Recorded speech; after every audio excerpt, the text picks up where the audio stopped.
Mi papá dijo, la familia viene primero. Cuando lo atrapé vendiendo la insulina de mi hermana diabética, esa noche encontré el número de teléfono de su traficante escrito en su brazalete de alerta médica. Tenía 15 años cuando me di cuenta por primera vez de que algo estaba mal con la forma en que papá manejaba los suministros de diabetes de Sofía. Ella tenía 12 años y había sido diabética tipo 1 desde los 8, así que todos conocíamos la rutina de memoria. Recogidas mensuales en la farmacia, almacenamiento cuidadoso de insulina en la nevera, verificación de fechas de vencimiento, mantener tabletas de glucosa de emergencia en todas partes. Pero últimamente, Sofía había estado pidiendo su kit de emergencia más seguido, diciendo que se sentía temblorosa y mareada durante la escuela. Pensé que su azúcar en sangre era simplemente más difícil de controlar a medida que crecía, ya que eso era lo que el doctor nos había advertido sobre la pubertad. Lo que no sabía era que papá había estado robando sistemáticamente su medicamento durante meses. La primera señal de alarma vino cuando estaba sacando jugo de la nevera de la cocina, y noté que solo teníamos 2 plumas de insulina restantes, cuando deberíamos haber tenido al menos 8 del reabastecimiento mensual que papá recogió 3 días antes. El recibo de la farmacia todavía estaba en el mostrador, mostrando que había recogido un suministro de un mes completo, pero la mayoría ya había desaparecido. Le pregunté al respecto mientras estaba haciendo café, y dijo que Sofía la había estado usando más rápido últimamente por los estirones de crecimiento que afectaban sus niveles de azúcar en sangre. Parecía molesto de que siquiera estuviera preguntando, como si estuviera cuestionando su capacidad de manejar el cuidado médico de su propia hija. Cuando sugerí que llamáramos a su endocrinólogo para discutir el uso aumentado, me cortó completamente y dijo, los doctores solo quieren vender medicamentos más caros. Durante la siguiente semana, empecé a prestar más atención a la rutina diaria de Sofía y noté que estaba revisando su azúcar en sangre obsesivamente, a veces cada hora, en lugar de las 4 veces normales por día. Las lecturas de su medidor de glucosa estaban completamente descontroladas, disparándose peligrosamente alto, luego cayendo bajo en cuestión de horas. Cuando pregunté si estaba tomando su insulina según horario, dijo que sí, pero se veía confundida sobre por qué sus números estaban tan inestables. Se había estado sintiendo mal la mayoría de las tardes, quejándose de dolores de cabeza y fatiga que hacían difícil concentrarse en la escuela. Sugerí que hablara con papá sobre tal vez necesitar ajustes de dosis, pero dijo que él le había dicho que eran cosas normales de adolescente y que estaba siendo dramática sobre síntomas menores. El punto de quiebre llegó un jueves, cuando Sofía colapsó durante la clase de educación física y tuvo que ser llevada deprisa a la enfermera de la escuela. Su azúcar en sangre estaba por encima de 400, que es territorio peligroso de cetoacidosis diabética que puede causar coma o muerte. La enfermera llamó a papá inmediatamente y exigió que trajera insulina a la escuela de inmediato. Se presentó 1 hora después con una sola pluma que estaba casi vacía, alegando que era todo lo que teníamos en casa hasta la próxima ida a la farmacia. La enfermera se veía sospechosa y preguntó cuándo había recogido por última vez su receta, pero papá se puso defensivo y dijo que sabía cómo manejar la condición de su hija sin interferencia de empleados de la escuela que no entendían las complejidades del diabetes pediátrico. Esa noche, decidí revisar nuestro botiquín yo mismo mientras papá estaba fuera, en lo que él llamaba su reunión de alcohólicos anónimos, aunque había empezado a notar que regresaba de estas reuniones oliendo a cigarrillos y actuando más agitado que relajado. Dentro de la caja de suministros para diabetes, encontré principalmente plumas de insulina vacías, tabletas de glucosa vencidas y tiras de prueba de sangre que habían sido reempacadas en contenedores sin marca. Los frascos de prescripción estaban ahí, pero cuando revisé las fechas, mostraron que los reabastecimientos que deberían haber durado semanas estaban siendo recogidos cada pocos días. O Sofía estaba usando 10 veces más insulina de la prescrita, o algo estaba seriamente mal con la forma en que papá manejaba su suministro de medicamentos. Tomé fotos de todo con mi teléfono antes de volver a ponerlo exactamente como lo encontré. La mañana siguiente, confronté a papá directamente sobre la insulina faltante y le mostré las fotos que había tomado. Su cara se puso roja y empezó a gritar sobre mí, fisgoneando en suministros médicos privados y violando la privacidad familiar. Dijo que la diabetes de Sofía era más complicada de lo que yo entendía y que estaba trabajando con sus doctores para ajustar su plan de tratamiento. Cuando pregunté por qué sus azúcares en sangre estaban tan inestables si todo estaba bajo control, alegó que las hormonas adolescentes hacían el manejo de la diabetes impredecible. Me advirtió contra esparcir pánico en la familia sobre fluctuaciones médicas normales que se resolverían por sí solas con tiempo y supervisión parental adecuada. Le dije que lo que había presenciado no era manejo médico normal y que Sofía podía morir si no estaba recibiendo dosis apropiadas de insulina. Su expresión se endureció y se acercó hasta estar dominándome de una manera que se sintió deliberadamente intimidante. Me recordó que él era su padre y tutor legal, responsable de todas las decisiones médicas, hasta que ella cumpliera 18 años. Tal vez yo estaba celosa de la atención que la condición de Sofía requería, sugirió. O tal vez estaba confundida sobre cuidado médico, porque nunca había tenido que manejar una enfermedad crónica yo misma. Los asuntos familiares se quedaban en la familia, enfatizó, y la interferencia externa podría destruir todo lo que habíamos construido juntos desde que mamá murió hace 2 años. La conversación terminó con él, advirtiéndome que fuera muy cuidadosa sobre hacer acusaciones contra mi propio padre, basadas en nada más que malentendidos adolescentes de situaciones médicas complejas. Las acusaciones falsas tenían consecuencias, enfatizó, y necesitaba pensar seriamente si quería ser responsable de romper nuestra familia por mi propia confusión. Se sentó de nuevo y regresó a su periódico como si nuestra conversación nunca hubiera ocurrido, despidiéndome con el tipo de indiferencia fría que dejó claro que no estaba preocupado por mis amenazas o mi conocimiento de la condición deteriorante de Sofía. Esa tarde, tomé una decisión que cambiaría todo. En lugar de tratar de convencer a papá de manejar apropiadamente la diabetes de Sofía, empecé a documentar evidencia de su negligencia médica yo misma. Empecé a tomar fotos de sus lecturas de azúcar en sangre, anotando los momentos cuando se sentía mal o mareada, registrando cuando pedía glucosa de emergencia porque su insulina no estaba funcionando apropiadamente. Fotografié el botiquín casi vacío y creé una cronología de sus síntomas que claramente mostraba un patrón de cuidado médico inadecuado. Más importante, empecé a esconder suministros de respaldo de insulina y tabletas de glucosa en mi propio cuarto, robando pequeñas cantidades del escondite de papá antes de que pudiera venderlas o intercambiarlas. 3 días después de mi vigilancia, descubrí algo que hizo que se me helara la sangre. Mientras buscaba evidencia en el cuarto de papá sobre dónde iba la insulina faltante, encontré mensajes de texto en su teléfono entre él y alguien llamado Rico, discutiendo intercambios de suministros médicos por lo que llamaban drogas recreativas. Los mensajes mostraron que papá había estado vendiendo las plumas de insulina de Sofía por 50 euros cada una para comprar cocaína, metanfetamina y analgésicos con receta para sí mismo. Estaba literalmente eligiendo drogas sobre la vida de su hija diabética, intercambiando medicamento que la mantenía viva por sustancias que satisfacían su propia adicción. Los mensajes se remontaban meses atrás, mostrando que esta no era una decisión reciente y desesperada, sino un acuerdo comercial calculado y continuo. Pasé horas revisando su teléfono mientras estaba desmayado en el sofá, encontrando correspondencia con múltiples traficantes que se especializaban en intercambiar medicamentos prescritos robados. Papá había estado vendiendo sistemáticamente no solo la insulina de Sofía, sino también sus tiras de prueba de glucosa, kits de glucagón de emergencia, e incluso su prescripción para tabletas de glucosa. La evidencia mostró que había estado haciendo esto por al menos 6 meses, aumentando gradualmente la frecuencia a medida que su hábito de drogas se volvía más caro. Algunos de los mensajes discutían sobre otros niños diabéticos cuyas familias podía explotar por sus suministros de medicamentos, tratando las prescripciones salvavidas de niños como inventario en una operación de tráfico de drogas. El descubrimiento más escalofriante llegó cuando encontré fotos en su teléfono de Sofía durante sus peores episodios de azúcar en sangre, inconsciente o apenas receptiva, con marcas de tiempo mostrando que había tomado fotos en lugar de ayudarla. Estas no eran documentación de padres preocupados, sino trofeos enfermos del sufrimiento de su hija que podía usar para manipular simpatía de traficantes o servicios sociales si alguien cuestionaba su paternidad. Había estado documentando sus crisis médicas, no para buscar tratamiento, sino para crear evidencia que pudiera usar para explicar su salud en declive como progresión natural de la enfermedad en lugar de negligencia deliberada.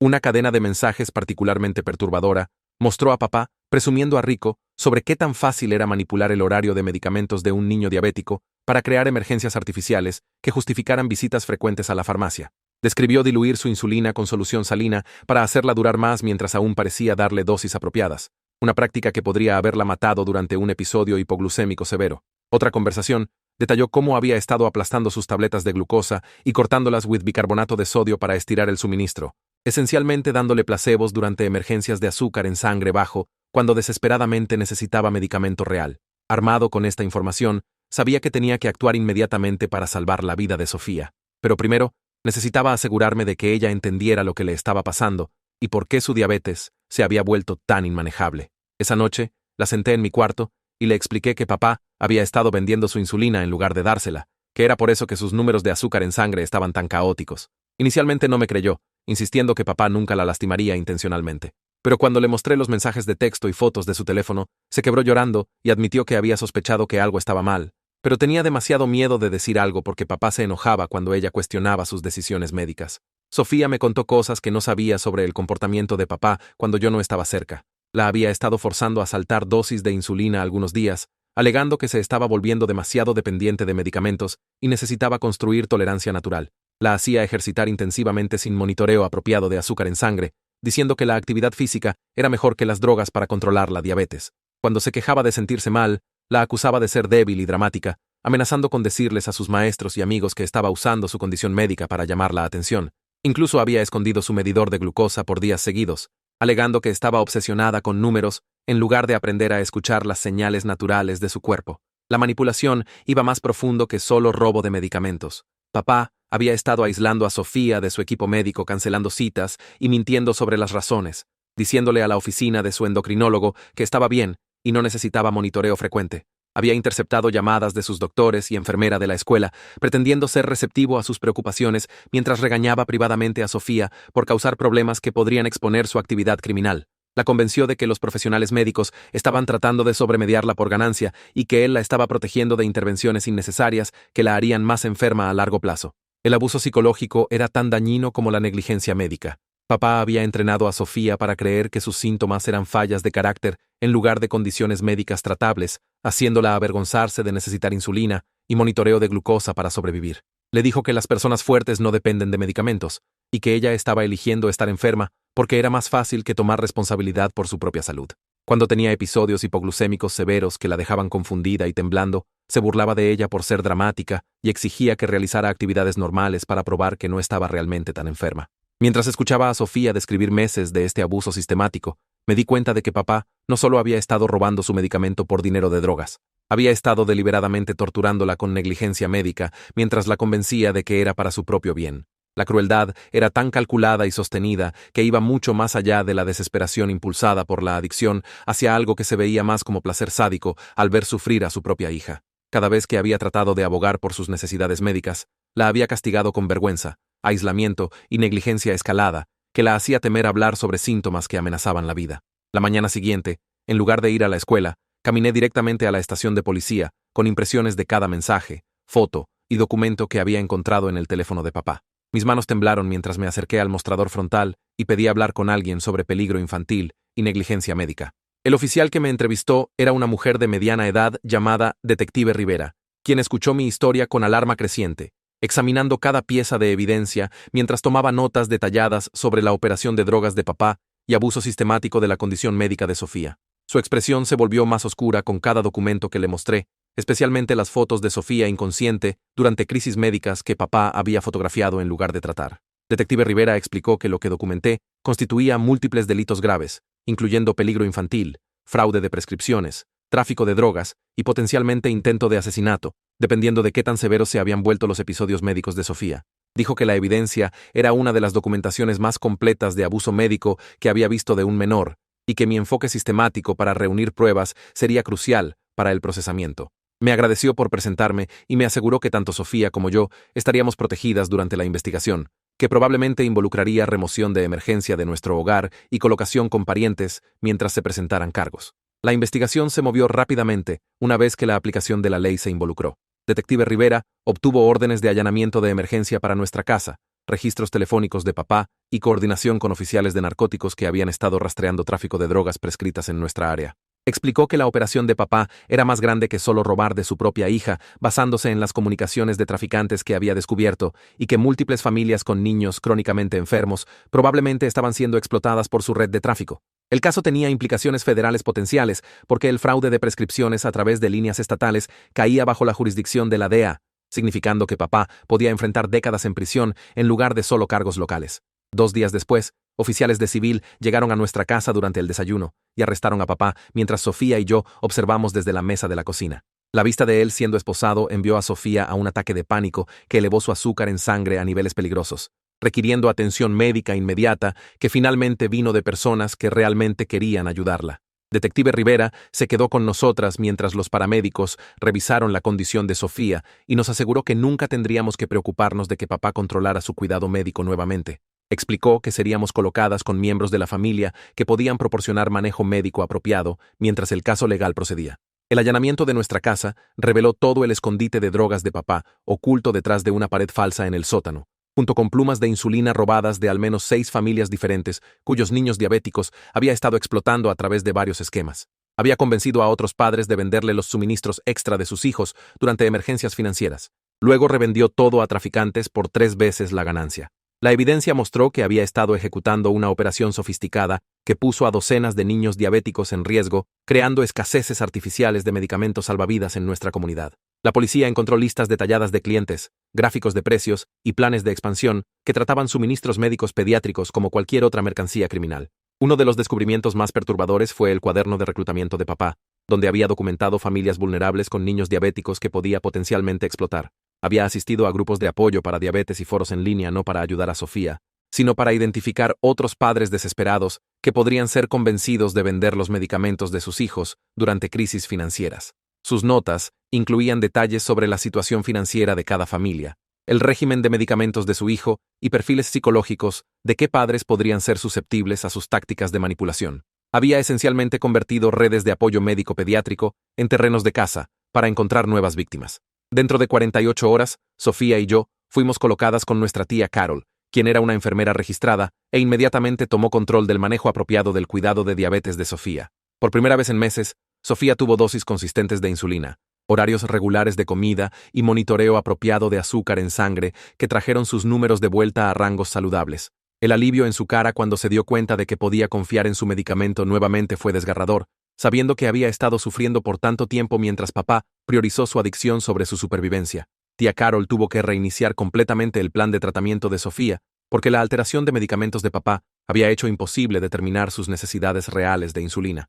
La evaluación médica que tía Carol arregló reveló la extensión completa del daño que papá había infligido en la salud de Sofía en los últimos 6 meses. Sus niveles de hemoglobina glicosilada mostraron control extremadamente pobre del azúcar en sangre que la había puesto en riesgo de complicaciones diabéticas típicamente vistas en adultos que habían tenido diabetes no controlada por décadas. Tenía signos tempranos de neuropatía diabética en sus pies, cambios en la función renal que sugerían nefropatía diabética y cambios retinales que podrían progresar a pérdida de visión si no se monitoreaban cuidadosamente. Estas eran complicaciones prevenibles que ocurrieron porque papá había deliberadamente negado cuidado médico apropiado de un niño cuya vida dependía de tratamiento consistente. Más allá del daño físico, Sofía mostró signos de trauma médico complejo que requirió intervención psicológica intensiva. Tenía miedo de tomar insulina sin múltiples adultos confirmando que era segura. Aterrorizada de que cualquier medicamento pudiera estar diluido o contaminado como papá le había estado dando, revisaba obsesivamente su azúcar en sangre cada pocos minutos. Entraba en pánico cuando las lecturas de glucosa no eran perfectas y tenía pesadillas sobre comas diabéticos que la despertaban gritando. La confianza entre paciente y cuidador, que es esencial para manejar enfermedad crónica, había sido completamente destruida por el abuso sistemático de papá y tomaría años de terapia reconstruir. Las noticias locales recogieron la historia del arresto de papá dentro de una semana, reportando que un padre había sido acusado de traficar los medicamentos de su hija diabética para financiar una operación de drogas que explotó múltiples familias con niños crónicamente enfermos. Mientras protegieron nuestras identidades debido a nuestras edades, proporcionaron suficientes detalles sobre el caso para que nuestra comunidad entendiera cómo el robo de drogas prescritas estaba poniendo en peligro niños vulnerables en toda nuestra área. El artículo mencionó que la investigación había comenzado cuando un miembro preocupado de la familia se presentó con documentación extensa, aunque mi papel permaneció anónimo durante la cobertura mediática inicial. Mientras más detalles emergieron durante las audiencias preliminares de papá, el alcance de su empresa criminal se volvió claro para los fiscales y la comunidad. Había estado específicamente dirigiéndose a familias con niños diabéticos, porque la insulina es cara y está en demanda constante entre traficantes que la revenden a adictos diabéticos que no pueden pagar prescripciones legítimas. Se unió a múltiples grupos de apoyo en línea para padres de niños diabéticos. Se hizo amigo de familias en lucha a través de redes sociales. Luego gradualmente las convenció de vender los suministros extra de sus hijos durante crisis financieras. La manipulación era sistemática y depredadora, diseñada para explotar tanto la desesperación parental como la vulnerabilidad médica de los niños para máxima ganancia. La investigación federal reveló conexiones entre la operación de papá y una red más grande de tráfico de prescripciones que abarcaba múltiples estados e involucraba docenas de criminales que se especializaban en diferentes tipos de fraude médico. El papel de papá era específicamente reclutar familias con niños diabéticos y coordinar la cadena de suministro que movía insulina robada de pacientes pediátricos a adictos adultos que pagaban precios premium por medicamento que no podían obtener legalmente. Sus registros detallados ayudaron a agentes federales a mapear toda la red e identificar otros especialistas en reclutamiento que estaban dirigiéndose a familias con diferentes condiciones crónicas. Documentos judiciales mostraron que papá había estado planeando expandir su operación reclutando otros padres para convertirse en subdistribuidores, esencialmente franquiciando su modelo de explotar niños crónicamente enfermos para tráfico de prescripciones. Había desarrollado materiales de entrenamiento que enseñaron a padres desesperados cómo diluir los medicamentos de sus hijos para crear inventario excedente, cómo manipular citas médicas para justificar reabastecimientos frecuentes de prescripciones y cómo identificar otras familias vulnerables que podrían ser traídas a la red. El plan de negocio trataba las condiciones médicas que amenazan la vida de los niños como recursos renovables que podrían ser cosechados indefinidamente para ganancia. Para Sofía, El proceso de sanación involucró no solo recuperación física de meses de manejo inadecuado de diabetes, sino también terapia psicológica intensiva para procesar el trauma de darse cuenta de que su propio padre la había estado torturando sistemáticamente por dinero de drogas. Requirió consejería especializada de terapeutas que entendían tanto trauma médico como abuso infantil, trabajando a través de los sentimientos complejos de traición, autoculpa y miedo que hacían difícil confiar en cualquier cuidador adulto. Su manejo de diabetes se entrelazó con síntomas de TEPT que hicieron el cuidado médico rutinario desencadenante y emocionalmente abrumador. El caso criminal contra papá se movió rápidamente una vez que los fiscales federales tomaron control de las autoridades locales. La investigación inicial de Detective Rivera había sido tan minuciosa que los agentes federales pudieron inmediatamente comenzar a rastrear la red más amplia de traficantes de prescripciones y profesionales médicos corruptos que habían estado facilitando la operación de papá. Sus registros telefónicos llevaron a arrestos en 4 estados con docenas de familias, descubriendo que los suministros médicos de sus hijos habían sido comprometidos por criminales que habían infiltrado comunidades de apoyo para diabetes, específicamente para explotar niños vulnerables. El abogado defensor de papá intentó argumentar que la adicción había deteriorado su juicio y que no había tenido la intención de dañar a Sofía. Pero la evidencia de la fiscalía mostró meses de planificación calculada y escalada sistemática de abuso que iba mucho más allá de toma de decisiones deteriorada. Las fotos de Sofía inconsciente durante crisis médicas, los planes de negocio detallados para expandir su operación de tráfico y las tácticas de manipulación psicológica que había usado para aislarla del cuidado médico demostraron intención clara de causar daño por ganancia personal. El juez rechazó cualquier sugerencia de que la adicción excusara el peligro deliberado de múltiples niños. Dale like al video si quieren saber cómo terminó toda la historia.